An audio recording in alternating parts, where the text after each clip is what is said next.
Sema kuna tusuri yobugambo bwa mwana.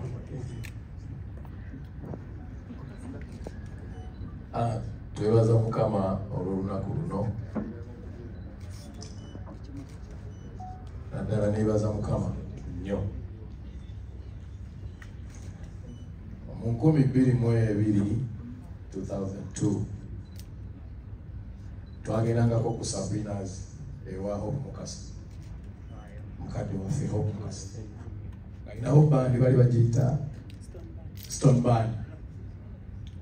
Nadawamu akawala akayimba obulungi nga kayimba ate nga nako kalungi ng'akawala kano. Kati ebiseera ebyo nga tulina bwe tulaba akawala akayimba obulungi, ebiseera ebisinga twayagala nga kabeere mu Eagles Production. Kale nno bwe nakalabanga ne nkaagala naye 2-3 nsiba ennyama ngamba akawala kano kalina kuyimbira mu Eagles Production. Nali nfunyewo ne ku busente bwange nga ntunze albamu yange Yatukwegomba Bandi ewa Lusiini nga nkoze edduuka erifulumya tape. Olijjukira? Nakola edduuka lyange awo mu parking kadde. Kaakati albamu yasooka mu dduuka omwe yali yono Sofia Nanto. Ojjukira? Nga mwagala kweyimba ate mwetunde.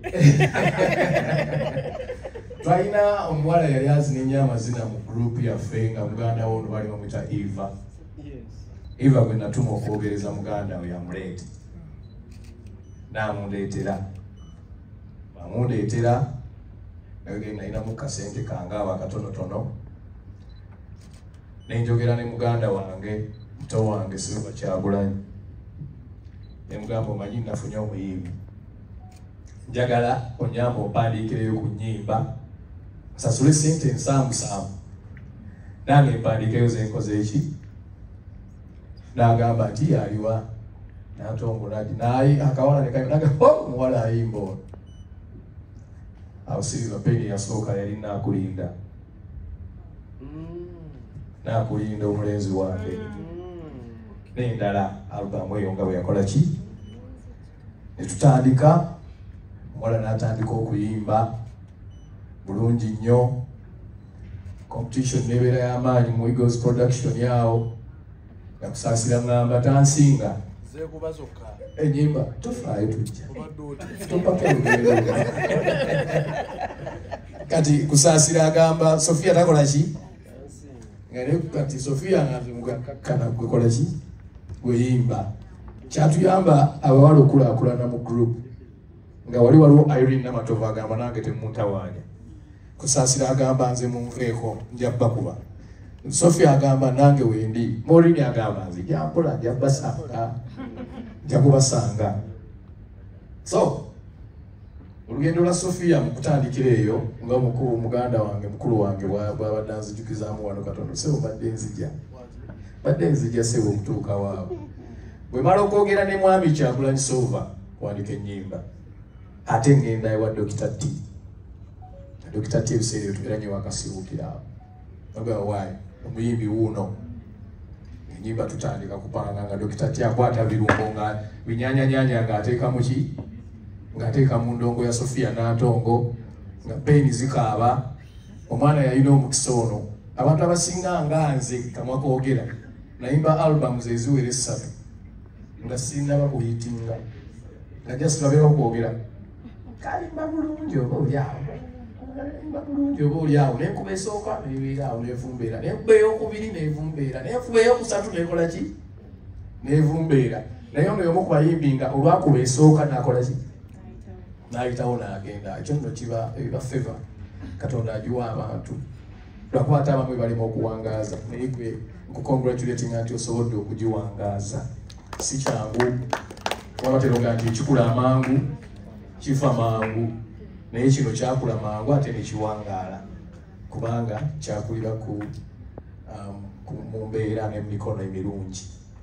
Kikyeŋŋaanye nti olunaku luno ndwagadde nnyo nti mpulira ndi musanyufu nti emikono gyange bwe giba gyaliisa omwana n'akula ate n'alabika bulungi nsi n'emwagala. banange it is a blessing. Teri muzadde ayagala kuzaala mwana n'atakula. Ate buli ssanyu ly'omuzadde yenna mu byonna by'aba akoze kulaba nti kye yateekamu amaanyi ge kyakola ki kyafuna kyakula. Ndi musanyufu nnyo, essanyu lirina ku mutima gwange. Simanyi nendooza Katonda ensonga lwaki atuwadde emikisa okuba tukyaliwo ate era nga tukyasobola okwerabako. Njagala okwebaza bannange bakulu bannange bwe twali mu Dose Production nti bwe naleeta Sophia n'Atom teri yagaana, bonna bakkiriza nti kakole ki kajje. Kaali kawala kalungi, kazanya drama, kayimba, nzijukira shuti twakola eyo, twayimbanga ono tukwegomba bangi yali show ki Love bikyuze bitya Bazigizagala. nga mbeera naye ne batuka n'okulooza ne kakyala kange Katonda. Microphone again.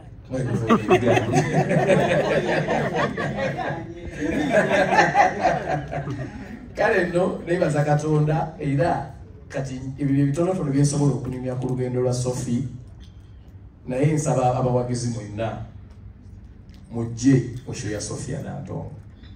Ennyimba azirina, takyabuuzibwa oluyimba lupya kuba enkadde z'alina nazo ziringa mpya leero. Okuyimba amanyi, yatendekebwa bulungi. Mujje tugenda kubeerawo nga tutudde, bwe bimulema okuyimba ate naffe tujja kuyimba kuba ffenna bwe tuli as a team. Nebaza Katonda ttiimu eno ekyasobola okutuula nga bweri. Kyonna kye tuli wadde ensi yatugabana buli omu alina by'aliko ng'omuntu, naye bwe tutuuka mu mbeera eno we are a team. Era kwolwo tugenda kuba team. Wowulira nti owulira kufa olina gwe weetaaga, badde kwolwo njala nnyo okuba taata nange nga ninga mayinja nga nsampagala. Saala nnyo ebintu byakugira, njala nammwe mutuyimbiremu Maureen. Kakati ate bwe tumala eya Sophie, nja kutwala omukisa guno kikole mu butongole tinanga neya Maureen n'atumye.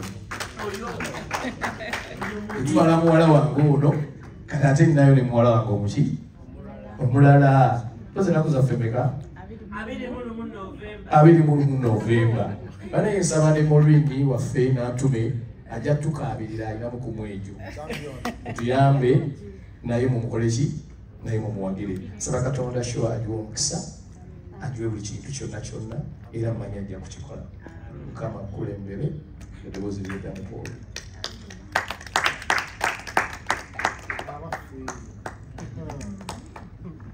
Baba waayira. Papa, thanks so much. Rebigambi ebyo